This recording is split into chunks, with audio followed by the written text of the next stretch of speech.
This is Cruise News Today with Doug Parker. Here's your cruise news for Saturday, August 6th. Just days after announcing that vaccinated guests would have to test in order to cruise to the Bahamas, Carnival Cruise Line has changed its protocols yet again.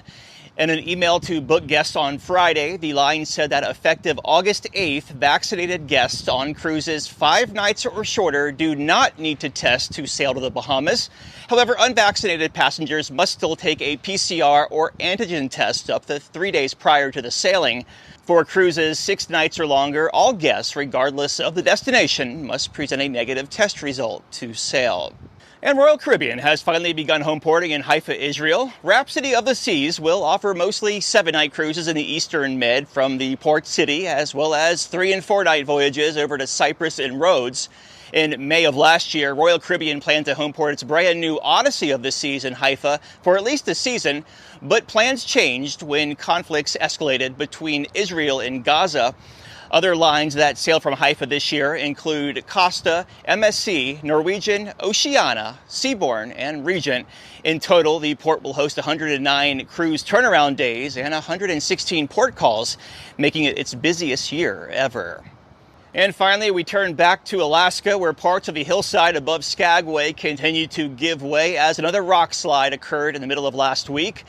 Norwegian Encore was docked at the pier this time, but moved away as a precaution. Passengers were then tendered back to the ship on boats provided by Holland America. The dock security booth was hit by rocks during the incident, but no injuries were reported. The rock slide was in the same area as the other one that happened in June, damaging the first pier.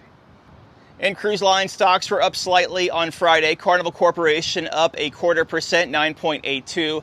Royal Caribbean up 0.5%, 39.67. And Norwegian up 2%, 13.21. And on a personal note, it was a year ago today that I sailed out of Nassau, Bahamas for the last time with my dad. We stood there sailing past that iconic lighthouse, as you see in the video here, as we waited for the pilot boat. Little did I know I'd lose him unexpectedly around the holidays last year. We actually got him that sailing for Father's Day, and he told us for months after the cruise that it was one of the best sailings of his life. I know I've said it before, but he's the reason behind my work ethic, consistency, and overall my love for cruising. If you're fortunate enough to go on vacation with your parents, please don't ever take it for granted, because you never know when it will be your last. Sorry. This one's for you, Dad. I love you. Doug Parker with Cruise News Today. The proceeding was a production of Cruise Radio. For more accurate and dependable updates, subscribe to our YouTube channel or visit cruiseradio.net.